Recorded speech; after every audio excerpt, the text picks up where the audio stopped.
Hare Krishna. Today we'll read the Canto 2, Chapter 3, Text 1 with the blessings of the senior Vaishnavas. We'll get started. Om Namo Bhagavate Vasudevaya. Om Namo Bhagavate Vasudevaya. Om Namo Bhagavate Vasudevaya. Text 1, Chapter 3, Canto 2. Shri Suka Vacha Evam Itan Nigaditam Prishtavan Yad Bhavan Mama Nirnamyan Mriyamananam Manusheshu Manishanam. Shri Suka Vacha Evam Itan Nigantitam Prishtavan Yat Bhavan Mam Nirnamyan Mriyamananam Manusheshu Manishinam. Word to word translation. Shri Shuka Vacha. Shri Shuka Goswami said, Evam, so, Etat, all these, Nigaditam answered, Prishtavan, as you inquired, Yat, what, Bhavan, your good self, Mam, unto me, Nirnam, of the human being, Yat, one, Mriyamananam, on the threshold of death, Manusheshu, amongst the human beings, Manishinam, of the intelligent man. Translation. Shri Suka Goswami said, Maharaj Parikshit, as you have inquired from me as to the duty of the intelligent man who is on the threshold of death, so I have answered you. Purport by His Divine Grace, A.C. Bhaktivedanta Srila Prabhupada Ki Jai. In human society all over the world, there are millions and billions of men and women, and almost all of them are less intelligent because they have very little knowledge of the spirit soul.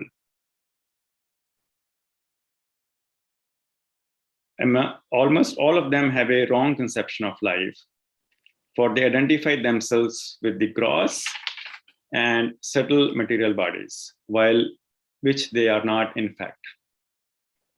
They may be situated in different high and low positions in the estimation of human society, but one should know definitely that unless one inquires about his own self beyond the body and mind, all his activities in human life are total failures.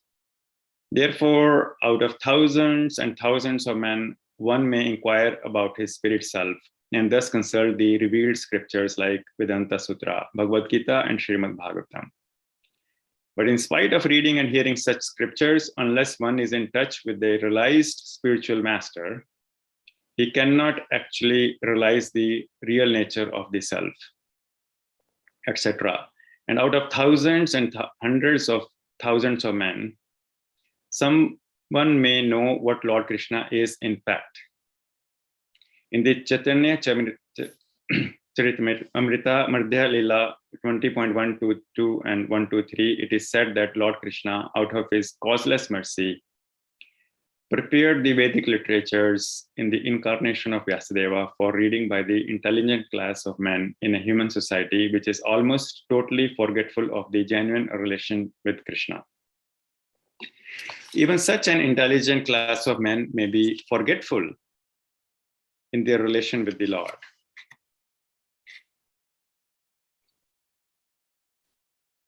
The whole Bhakti Yoga process is therefore a revival of the lost relation. This revival is possible in the human form of life, which is obtained only out of the evolutionary cycle of 8.4 million species of life. The intelligent class of human being must take a serious note of this opportunity. Not all human beings are intelligent, so the importance of human life is not always understood. Therefore, Manishinam, meaning thoughtful, is particularly used here. A Manishnam person like Maharaj Parikshit must therefore take to the lotus feet of the Lord Krishna and fully engage himself in devotional service, hearing, chanting, etc. of the holy name and pastimes of the Lord, which are all Hari Katha Amrita. This action is especially recommended when one is preparing for death.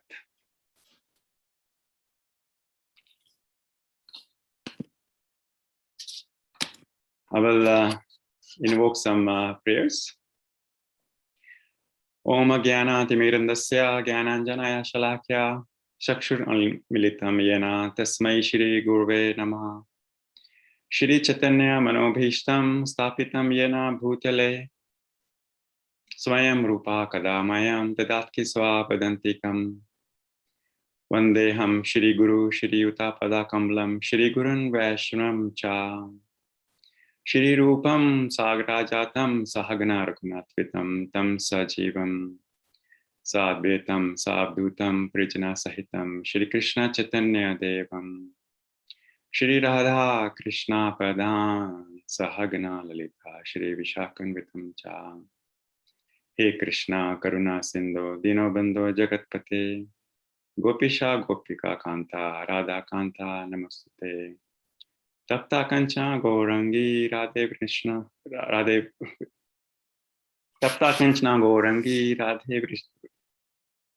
Radhe Vrinda Vineshwari Tapta Kanchana Gaurangi Pranamani Hari Priye Tapta Kancha Hare Krishna. I'm losing my rhythm. Vanchakalpatarvishnu. Vanchakalpatarvishya cha kripa sindhubhya eva cha patitatnam pavanvyo vaishnavyo namo namah. Shri Krishna Chaitanya Prabhu Nityananda Shri Advaita Gadadharara Shri Vasadi Gaura Bhakta Vrinda Hare Krishna Krishna Krishna Hare Hare Hare Ram Ram Ram Hare Hare. Thank you, Prabhuji. I will invoke some blessings from the senior devotees and all the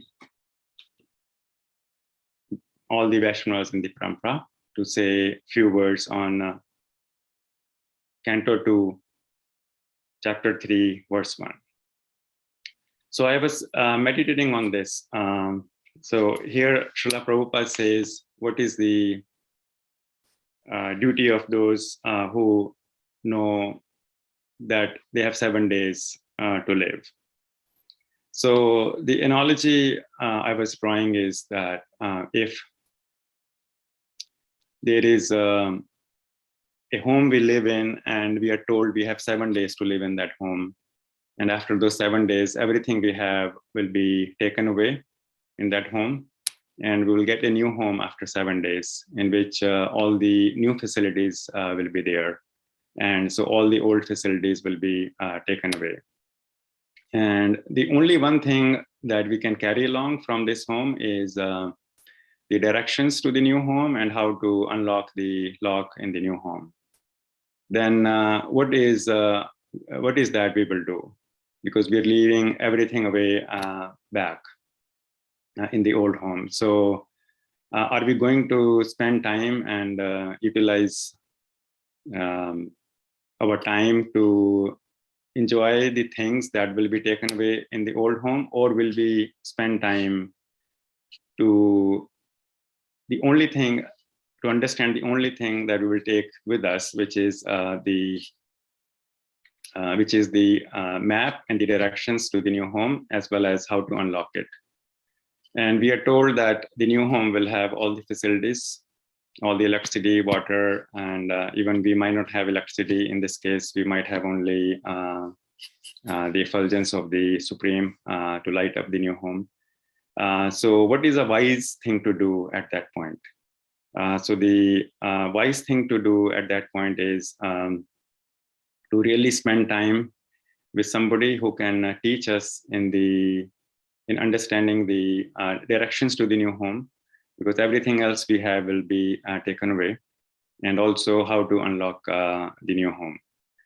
So that is the analogy we can easily draw as to we can liken this to the this current body we have, the current life, all the things we have accumulated, and then they will be all taken away. We cannot, we didn't bring them here, and we are not going to take them along with us. So that's one analogy we can draw as to what will be the intelligent thing to do at that time.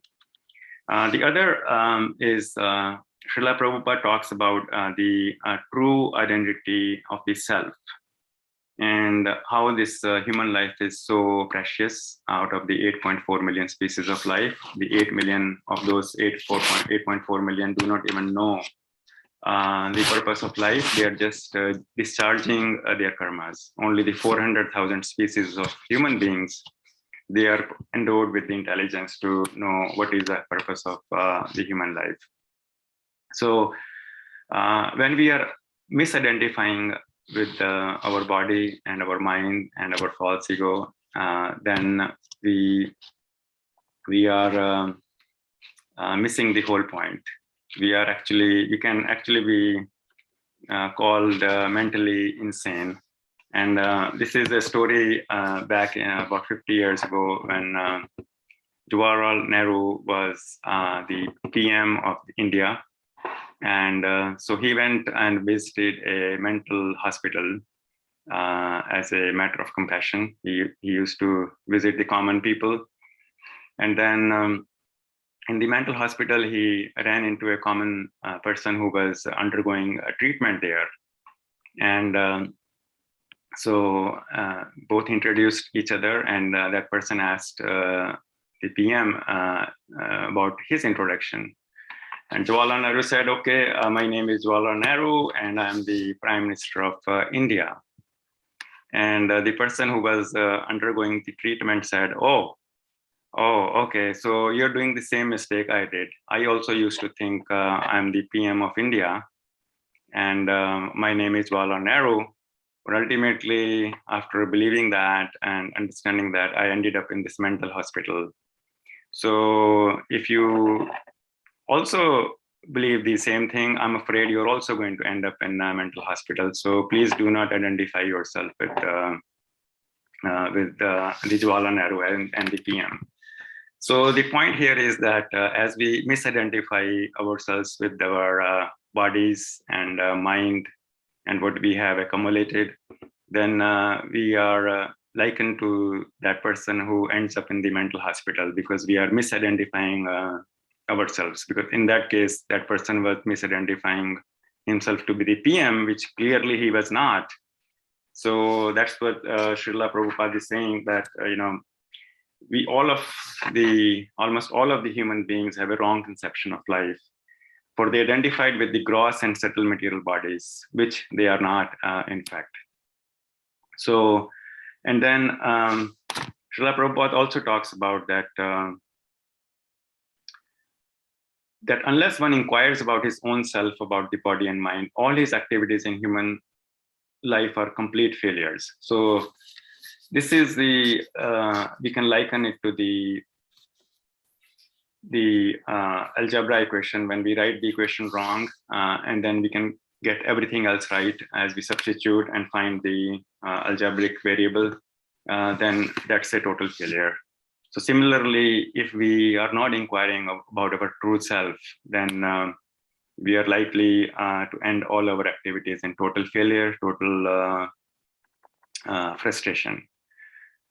So here, this verse talks about that Sukadev Goswami, who is so much of a realized soul, he stayed for 13 years in his mom's womb, knowing the calamities of this material world, and finally he got out, but then he was a fully realized soul. He shared this ultimate secret to Maharaj Parikshit, that what is the duty of the person who's got only 7 days to live. So in this case, Sukadev Goswami replies, but only after Maharaj Parikshit asked. So who is one of the things we can take away from this interaction is who is actually qualified to receive knowledge is who can humbly ask. So the knowledge should not be necessarily pushed to someone who is not asking or who's not humbly ready to receive. So the big question here asked is, what is the duty of the human being who's got 7 days to live? And then having those 7 days were very fortunate for Maharaj Parikshit because this life that we have got, a human life, this life can be taken away anytime with or without notice, with or for no cause or for any cause. This reminds me of when people who work in the corporate world, you get an appointment letter or an offer letter from a company. They say the employment is at will. So the employment can be terminated by either party with or without notice, with or without cause, for any reason or no reason. So, of course, this life that we've got, the offer we have is also with or it can be taken away with or without notice. And of course, whatever we have accumulated will definitely be taken away.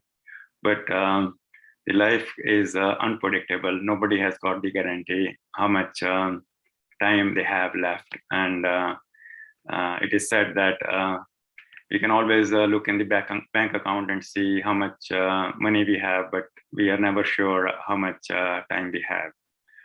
So here's what Srila Prabhupada is explaining, that a lot of the human beings do not even inquire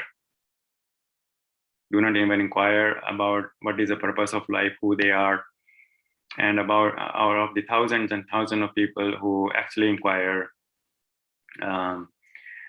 they still at the risk of forgetfulness to Krishna, but when they do inquire and they devote their minds into the bhakti process, which is recommended here, of course, under the guidance of and constant touch with the spiritual master, only then they can do the self-realization. So we have many philosophies in India and around the world in the spiritual world in terms of realizing spirituality.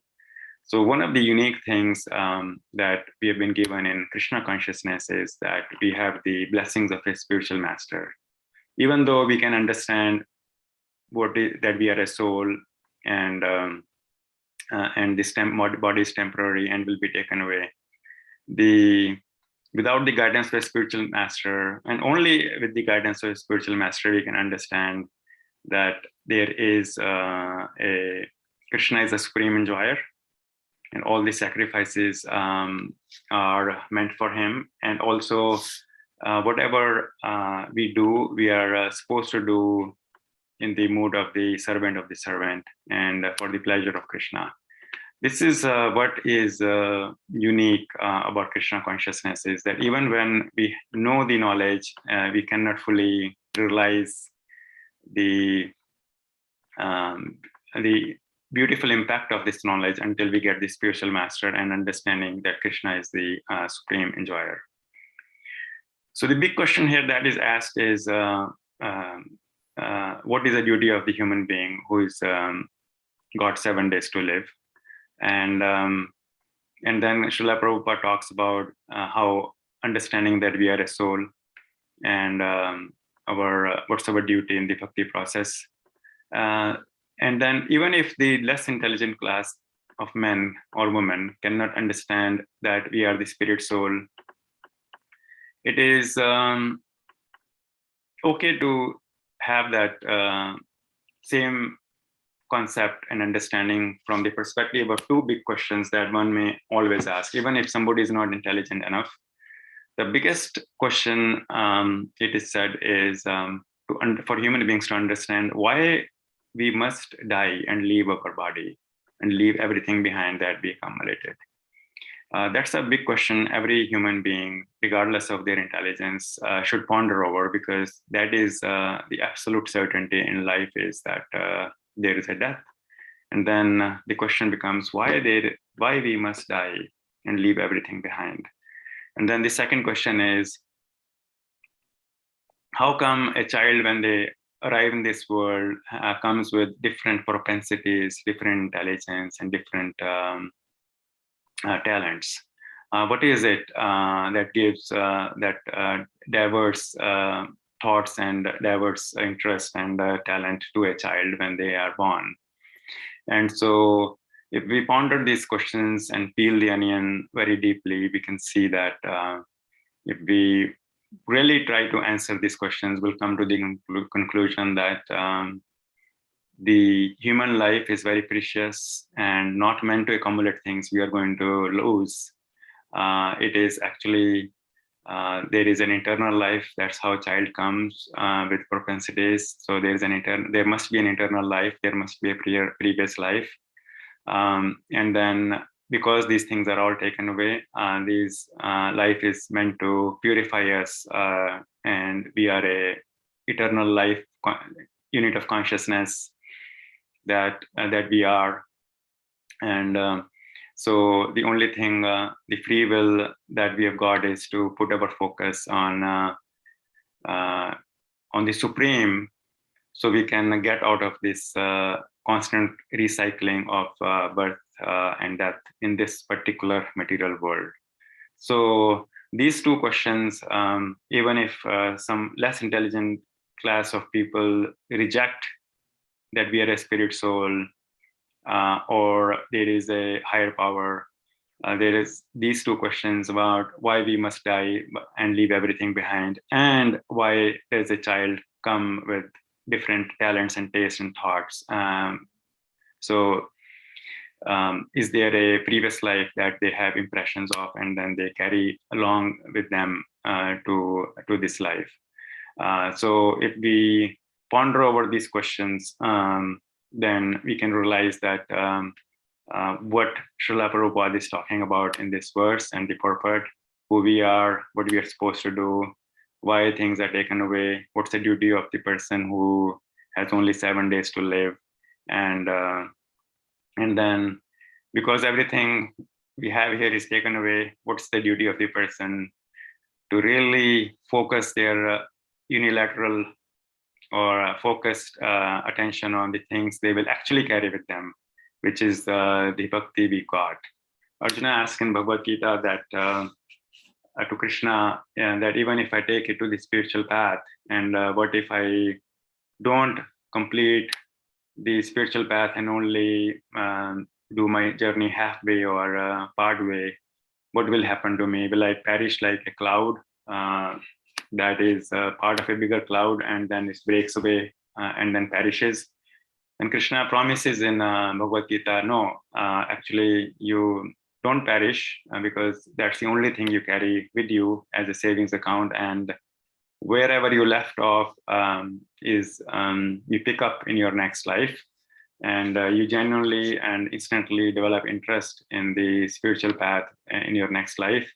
And then based on your interactions in the prior life with the devotees, you will be given a chance to connect with the devotees, connect with the books, connect with the spiritual knowledge that is the purpose of human life. So you will pick it up from where you leave off. You will not actually perish. So that's Krishna's promise. So while we are very fortunate to be very rare getting this knowledge, that is definitely part of the causeless mercy of the gurus and the senior Vaishnavas in the parampara that we are in this process. But also we should remember that based on our past interactions in our prior lives, we have gotten that spiritual security to be able to have these interactions, get together on a morning class like this, and hear from each other the transcendental literature of Srimad Bhagavatam, whose service every day purifies the mind and helps us attain the ultimate purpose of life. So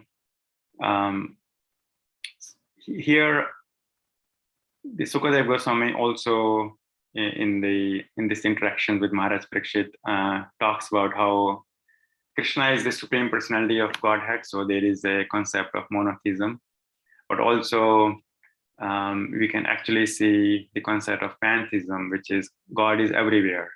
If only we take it to the spiritual path, we can see God's hand in everything. We can see that God is available with us in our heart as Paramatma, and as a super soul in every atom. And of course, ultimately, these are only his manifestations of that spirit, supreme soul in this material world.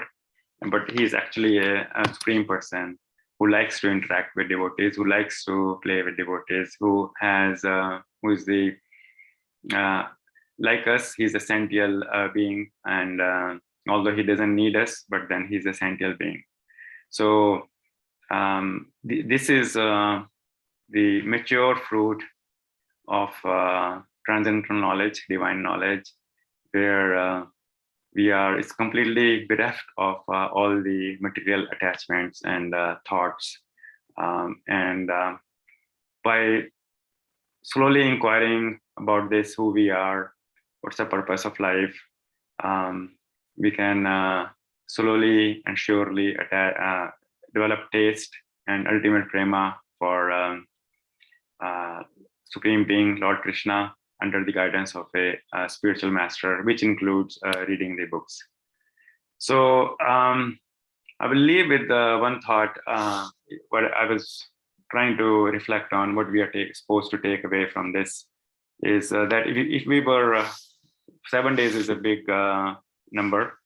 It can be 7 seconds or 7 minutes or 7 hours or 7 days. If we are told how much we have to live, we don't know how much notice we will get. But let's say we do get 7-day notice, then one of the things we should ponder over is what we will do if we did get a 7-day notice. Really, let's talk about that in our current life that we have got. So do we have whether everyone's situation is different, so whether somebody has to figure out us, in this practical life, that we have gotten our insurance policies sorted out, where the money will go, how it will be spent, will there be a trust, who is going to get the money, or who's going to get the home, how if we have kids, how the education will be paid for. If we have all those things sorted, then if we got 7 days or 7 hours, then our mind is not going to race to figure those things out at the last moment. We should prepare for that and get those things sorted out in our own life. And so when we do get a notice, if we get a notice, if we are fortunate to get the notice, then our mind is not racing to take care of the things that we should take care of before we get the notice. So we are actually focused 100% on Krishna, or as much as we can on Krishna, without any anxiety or without any fear of the things that we didn't take care or should have taken care. So that's one of the lessons we can apply, because we do know that time will come. We don't know when. We don't know how much notice. But those things to get prepared for that notice is the thing in our control, which we don't need to wait to get that notice, because when we do get the notice, we can follow in the footsteps of Maharaj Parikshit. With that, I will pause here to see and open it up for any reflections, corrections, or thoughts any devotees might have.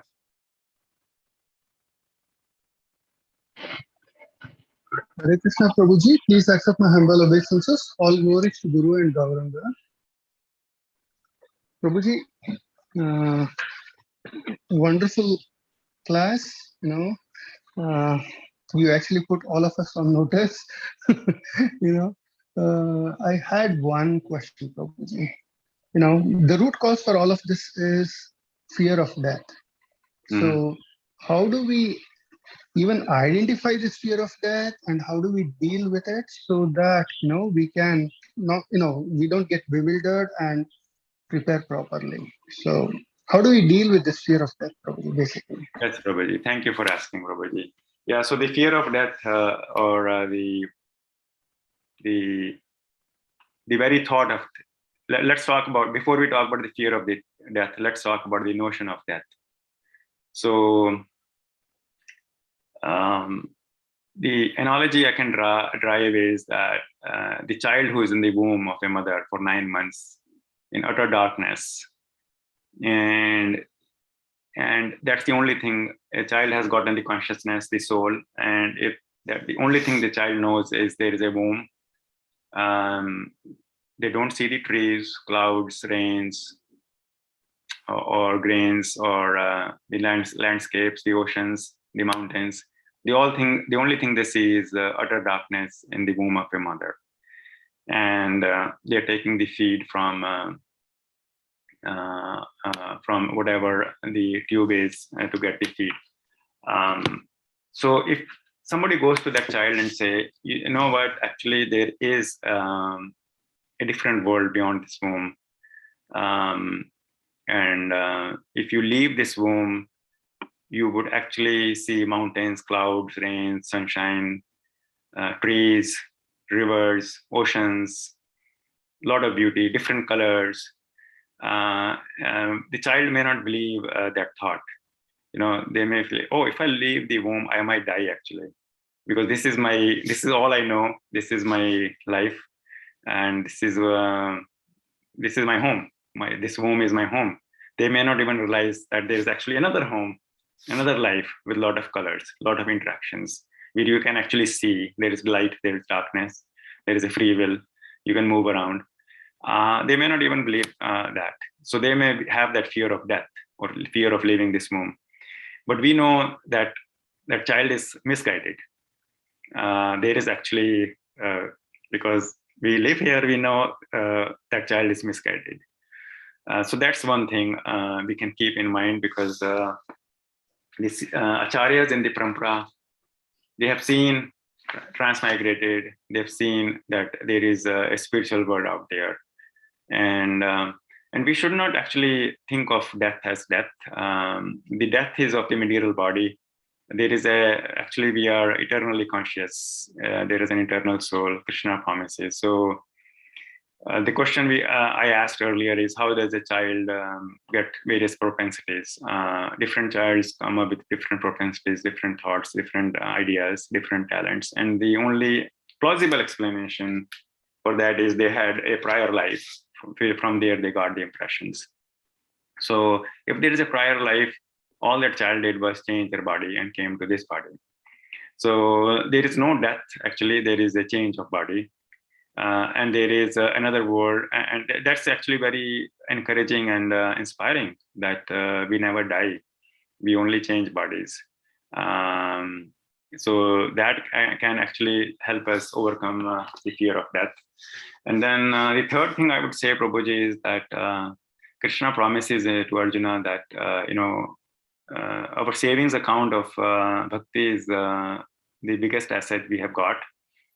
So and Krishna promises that wherever we left off, we'll pick it up. There is no depreciation or like stock price can go down. There is no going down of this savings account at all.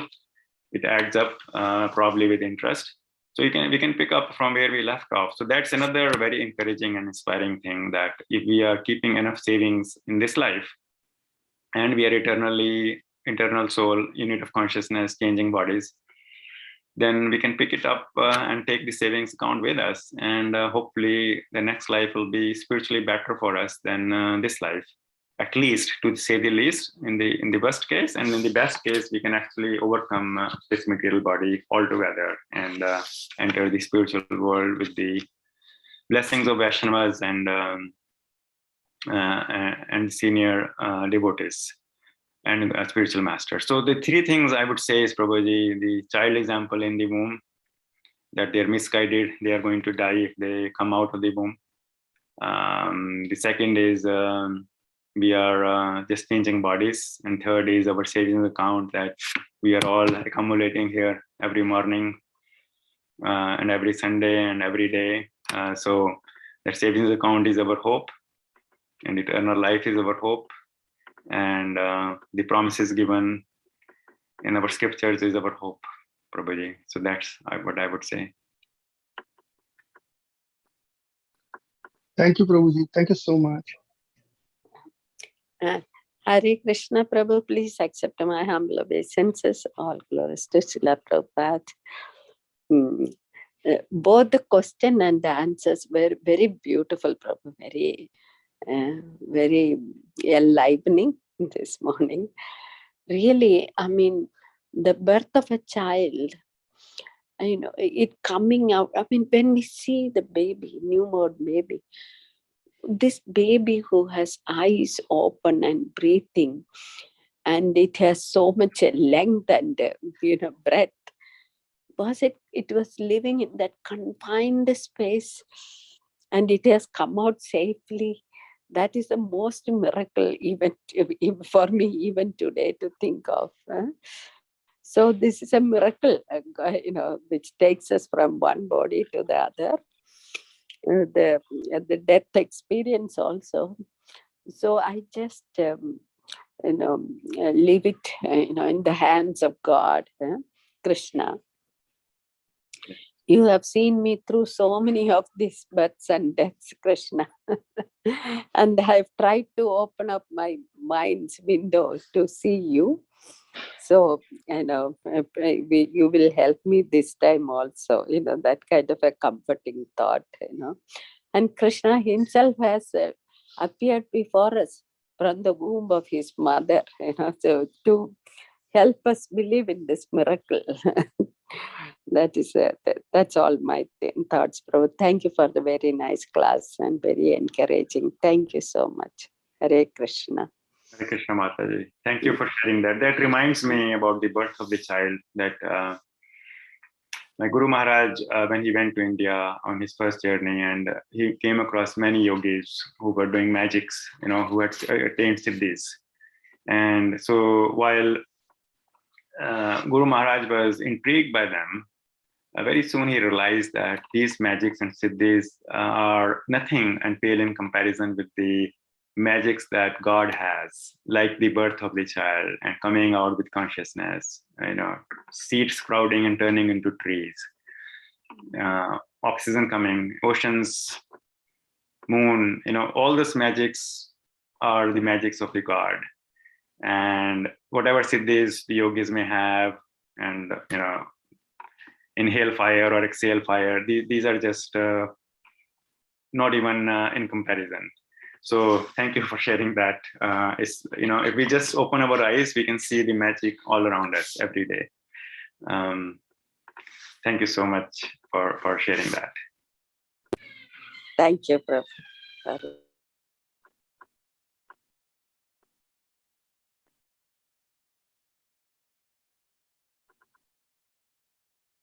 Keep the line open for another 10 to 15 seconds if there are any other thoughts.